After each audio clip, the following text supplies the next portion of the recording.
കേരളത്തിലെ തൃശ്ശൂർ ജില്ലയിൽ പുത്തൂരിലാണ് കേരള പഴനി ചോച്ചോരിക്കുന്ന് ശ്രീ സുബ്രഹ്മണ്യസ്വാമി ക്ഷേത്രം സ്ഥിതി ചെയ്യുന്നത്. തൃശ്ശൂർ റൗണ്ടിൽ നിന്നും 13.3 കിലോമീറ്റർ ദൂരമുണ്ട്.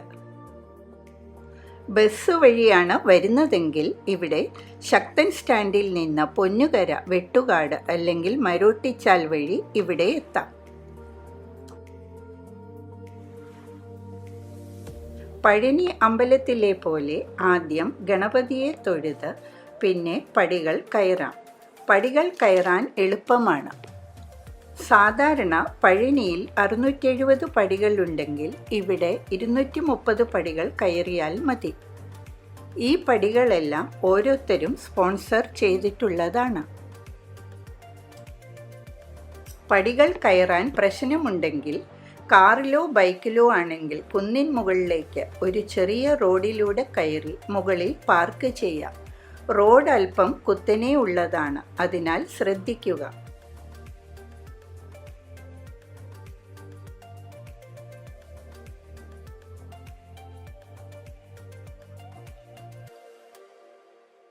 ഈ ക്ഷേത്രം രാവിലെ 5:30 മണി മുതൽ 10:30 വരെയും വൈകുന്നേരം 5:30 മുതൽ 7:30 വരെയും തുറന്നിരിക്കും.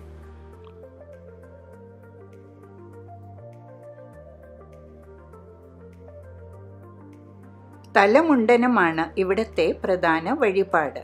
എല്ലാ ദിവസവും രാവിലെ 6:30 മുതൽ 9:30 വരെ ഇത് ചെയ്യാവുന്നതാണ്. പഴനിയിലുള്ള അതേ വഴിപാടും ആചാരങ്ങളുമാണ് ഇവിടെയും. അതുകൊണ്ടാണ് ചോച്ചോരിക്കുന്ന് സുബ്രഹ്മണ്യസ്വാമി അമ്പലത്തിനെ കേരള പഴനി എന്നു വിളിക്കുന്നത്. ക്ഷേത്രം നവീകരണം ഇപ്പോഴും നടക്കുകയാണ്.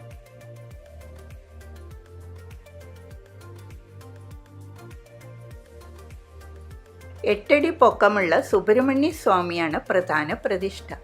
ഉപദേവതകളായി ശിവഭഗവാൻ, ശ്രീ പാർവതി, ഗണപതി, സ്വാമി അയ്യപ്പൻ, ശ്രീരാമൻ, ഹനുമാൻ സ്വാമി, പിന്നെ നാഗത്തിൻ്റെ അമ്പലവുമുണ്ട്.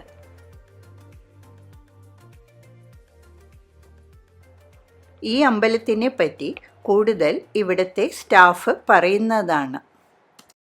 ഇവിടുത്തെ മേൽശാന്തി എന്ന വേറെ ഒരു സ്ഥലത്തേക്ക് വരിക. ഇവിടുത്തെ ഒരു പ്രധാന വഴിപാടെന്ന് പറഞ്ഞാൽ കാവടിയെടുത്ത് പ്രദക്ഷിണം. അത് തലമുണ്ടനം പഴനിയിലത്തെ പോലെ തന്നെ വളരെ പ്രസിദ്ധമാണ്. ഇവിടെ ഇത് കണ്ടല്ലോ ഉണ്ണികൾ തലമുണ്ടനം ഇവിടെ വന്നു കഴിഞ്ഞാൽ മേൽശാന്തി ഉണ്ണികളെ നടക്കി നിർത്തി തീർത്ഥം തെളിച്ചൊരു പൂജ കഴിഞ്ഞ് ഉള്ളിൽ നിന്ന് ഭഗവാനാടി കളവം തരും. ആ കളവം തേച്ച് ശ്രീകോവിലൊരാട് പ്രദക്ഷിണം. അതാണ് ഒരു പ്രധാന വഴി. പിന്നെ ഭക്തർക്ക് നമ്മുടെ ദോഷം തീരാനായിട്ട് ഒരു പ്രധാന വഴിപാട് തന്നെ നമ്മുടെ ദുരിതങ്ങളും പ്രയാസങ്ങളും ഭഗവാനെ പാത്തിരിക്കുക, അർപ്പിക്കുക എന്നുള്ളതാണ് ഇതിൻ്റെ ദശ. പേരും നാടും പറഞ്ഞ് ചീട്ടാക്കിയാൽ ഇവിടെ ഒന്ന് കാവടി തോളിലേന്തി ഒരു 6 പ്രദക്ഷിണം, ശ്രീകോവിലൊരു 6. അപ്പോൾ അങ്ങനെയാണ് വിശ്വാസം. അപ്പോൾ നമ്മുടെ ഭഗവാനോട് പ്രാർത്ഥിക്കുക. അപ്പോൾ നമ്മുടെ ദുരിതങ്ങളും പ്രയാസങ്ങളും തീരുന്ന അങ്ങനെ കാര്യങ്ങൾ. ഇവിടുത്തെ ഉത്സവം കുംഭത്തിലെ പൂയാണ്. കഴിഞ്ഞു 22-ാം തീയതി അത് ഉത്സവമാണ്. കുടിയേറി 5-ാം ദിവസം പ്രതിഷ്ഠാദിനം. അന്ന് 16 ദിവസത്തെ കാവടി ഇവിടെ കാവടിക്കാണ്. ആനപ്പൂരം ഉണ്ടെങ്കിൽ കാവടിയാണ് പ്രധാനം. സെയിം ഇതാണ്. അതെ. പിന്നെ ഇവിടെ പേര് ഒട്ടൊന്നും ആയിട്ടില്ല. പക്ഷേ അതൊക്കെ പിന്നെ പിറ്റേ ദിവസം പള്ളിവേട്ട, ആറാട്ട്, അങ്ങനെയാണ് അവസ്ഥ ഇവിടെ. പക്ഷെ ഞങ്ങള് ചേർപ്പുണ്ടായിട്ട് ഞങ്ങൾ അറിഞ്ഞിട്ടില്ല. ഇത് പുരാതനമായിട്ടുള്ള ക്ഷേത്രമാണ്. പക്ഷേ ക്ഷേത്രം ആദ്യം ഇതുപോലെ ചുറ്റമ്പലത്തോട് കൂടുതലുള്ള ഒരു ചെറിയ ക്ഷേത്രമായിരുന്നു. പിന്നെ ഇപ്പോൾ 15 വർഷമായി ഇപ്പോൾ ക്ഷേത്രം ഇതുപോലെ നിർമ്മാണങ്ങൾ ഇനി ഒരുപാട് ബാക്കിയുണ്ട്. ഗോപുരമണി നടക്കുകയാണ്. അടുത്ത വർഷം 25-ലെ ഉത്സവത്തിനാണ് ഇത് സമർപ്പണം. ഒരു 3 കോടി രൂപയോളം ഗോപുരമണി നിർമ്മാണം കഴിഞ്ഞു. അതുപോലെ ചവിട്ടുകറിയാണോ നല്ല രൂപത്തിൽ പോകുന്നത്. തലമുണ്ടനം തന്നെ ഞായറാഴ്ചകൾ വളരെ പ്രസിദ്ധ. ഞായറാഴ്ച 200 മേലെ തിരക്കുണ്ടാവും. ശനി ഞായർ നല്ല തിരക്ക്. ഇട ദിവസങ്ങൾ ഇങ്ങനെ പിന്നെ 5:30 തൊട്ട് തന്നെ 10:30 വരെ കാലത്ത് മാത്രമേ ഉള്ളൂ തലമുണ്ടനം. വൈകിട്ടില്ല. പഴനിയിൽ അങ്ങനെയല്ലേ? പഴനിയിൽ ഫുൾ ടൈം ഉണ്ട്. അങ്ങനെ ഉണ്ട്. അത് ഇവിടെ അങ്ങനെയാണ്.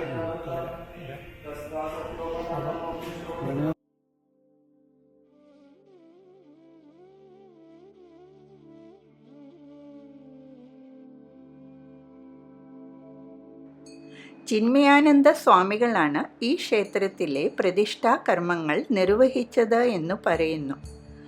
ഈ അമ്പലത്തിൻ്റെ ഐതിഹ്യം ചേച്ചേരിക്കുന്ന് എന്നു പേരുവരാൻ കാരണം സ്കന്ദപുരാണ പ്രകാരം ചോച്ച അഥവാ മരവുരി ധരിച്ച സപ്തഋഷികൾ തപസ് ചെയ്ത ചേരിയിൽ സുബ്രഹ്മണ്യസ്വാമി നിരസിച്ചു എന്ന് പറയപ്പെടുന്നു. ചോച്ച അഥവാ ചേരി എന്ന വാക്കുകളിൽ നിന്നാണ് ചോച്ചോരിക്കുന്ന് എന്ന് പേര് വരാൻ കാരണം.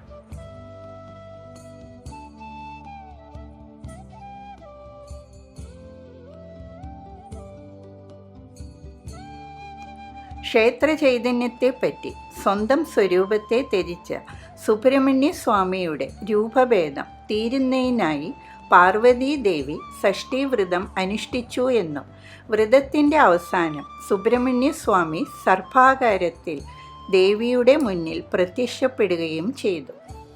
മഹാവിഷ്ണുവിൻ്റെ കരസ്പർശനത്താൽ സർപ്പസ്വരൂപം മാറി സുബ്രഹ്മണ്യസ്വാമി സ്വന്തം സ്വരൂപം പ്രാപിക്കുകയും ചെയ്തു.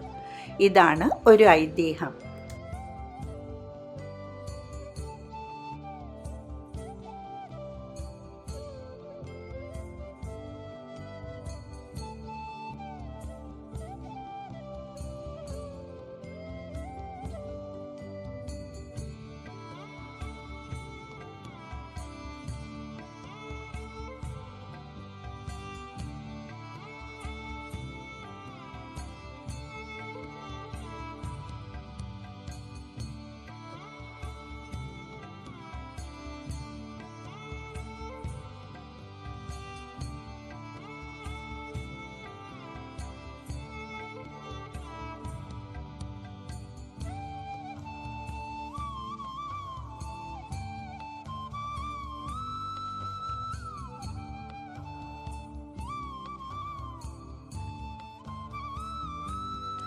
വൈകിട്ടാണ് ക്ഷേത്രത്തിൽ പോകുന്നതെങ്കിൽ ഏറ്റവും നല്ല സമയം സൂര്യാസ്തമനത്തിന് മുൻപുള്ളതാണ്.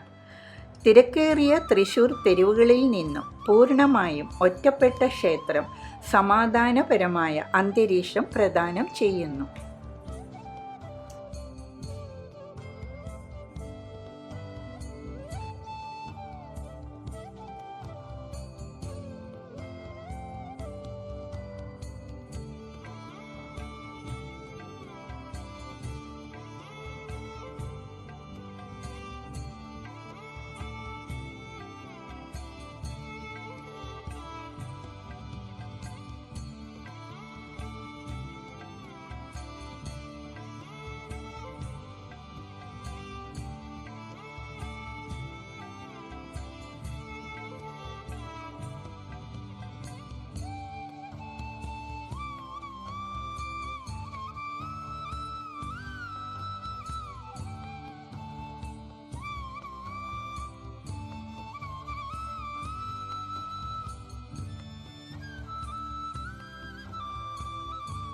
തലമുണ്ടനം ചെയ്ത് കുളിച്ച് കാവടിയെടുക്കാൻ വന്ന കൊച്ചുകുട്ടിയാണ് ഇത്.